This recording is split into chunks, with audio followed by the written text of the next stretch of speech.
And I just want to take a second to thank you all for showing up. The difference between high performers and people that achieve is they want to learn, they want to grow, they want to get better. The fact that you took a Friday, which you could be showing houses, you could be doing a listing appointment. I know that you guys are going to check your phones. I'm totally okay with that. I understand. You're not going to be a distraction. You can go use the bathroom. You can get some water.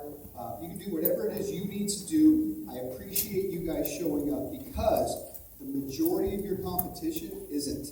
And I'm going to tell you, and I'm going to make this really quick for you, because we're doing the event in my town, and I got my DJ,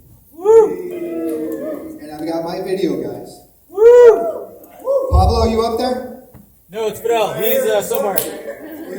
I promise. Boys, get the sound. So we're going to record all this. We'll get this out to you guys so that you can have it, so that you can remember some of these incredible speakers. Everybody that I have on stage is somebody who is in a high level of achievement within their industry. By a show of hands, how many of you are in real estate? Oh, that's my people. I also have the best videographer, which is Pablo, and I've got the best photographer, which is Fidel. Fidel will be taking photos of you throughout the day, and we've got a little setup out there so you can do some social media. I love that. So I'm going to go quick. This whole thing is going to be extremely timed. Is it okay if I speak fast every once in a while? All right, so let's start this out. I'm not going to give you tactics. I'm going to spend about 10 minutes. I'm going to talk to you.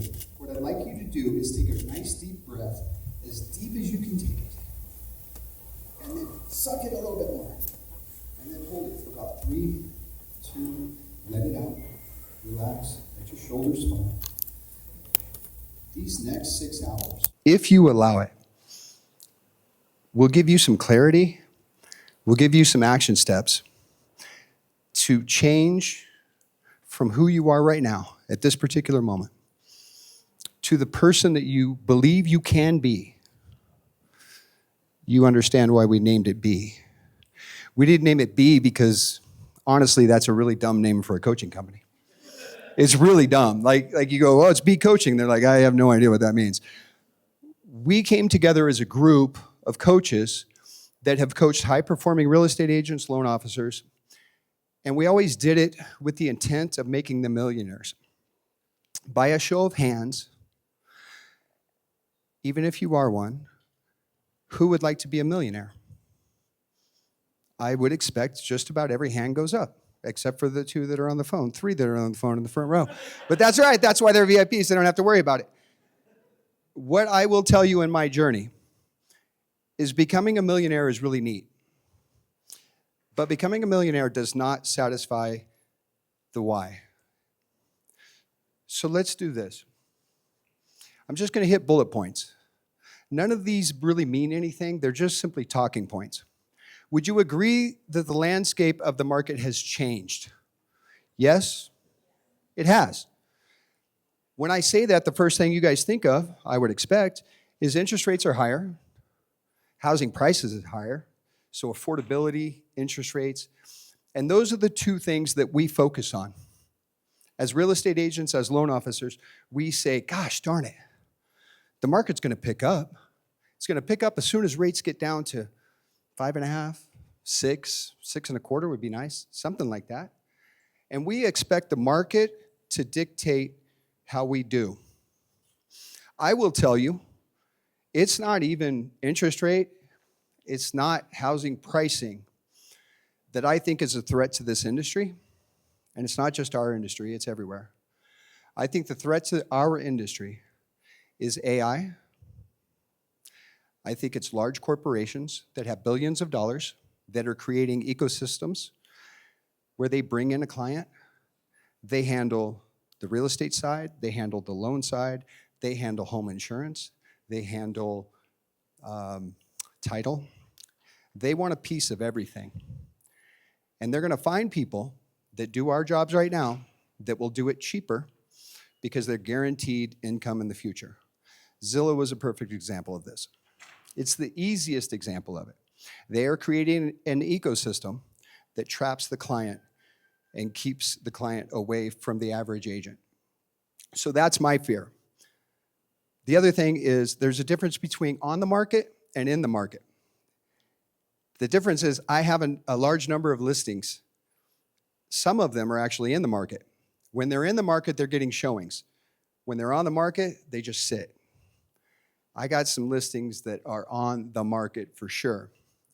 The next thing is you need to understand that high performers adapt quickly. They move, they see changes, they get in front of those changes. And that the market is not broken. It's not stuck.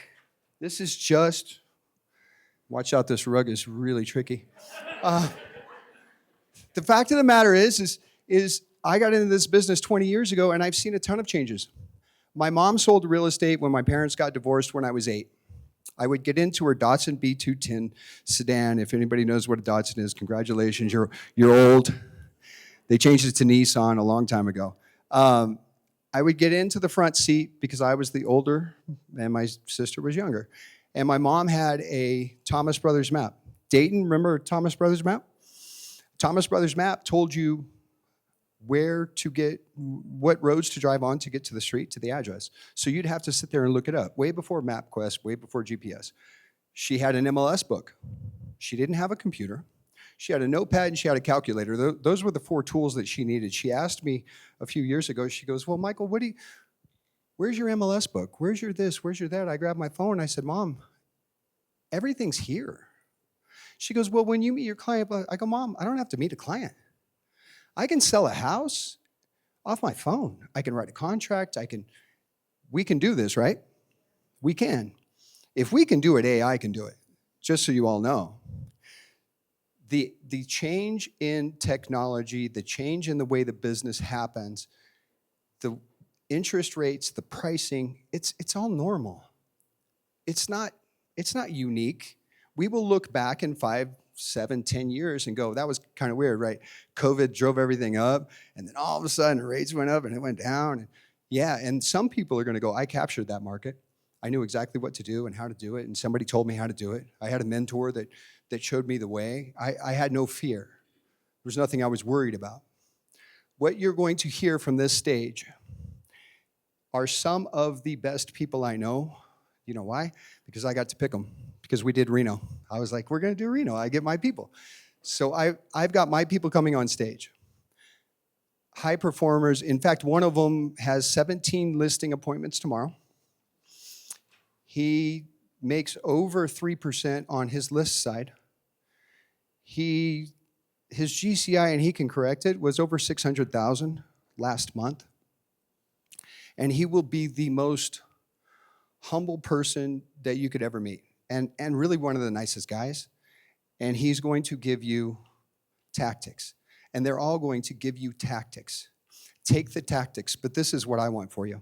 I want you to understand why you're here. Why are you guys doing this? Why do you put yourself through a market that you think is dictating your success? Why do you get up every day? Why do you show people houses?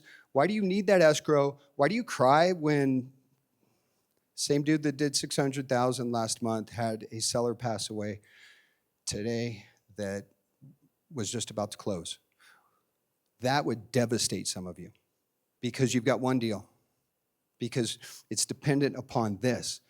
So let me ask you this, and I want you to write it down. What is your why? Why are you here?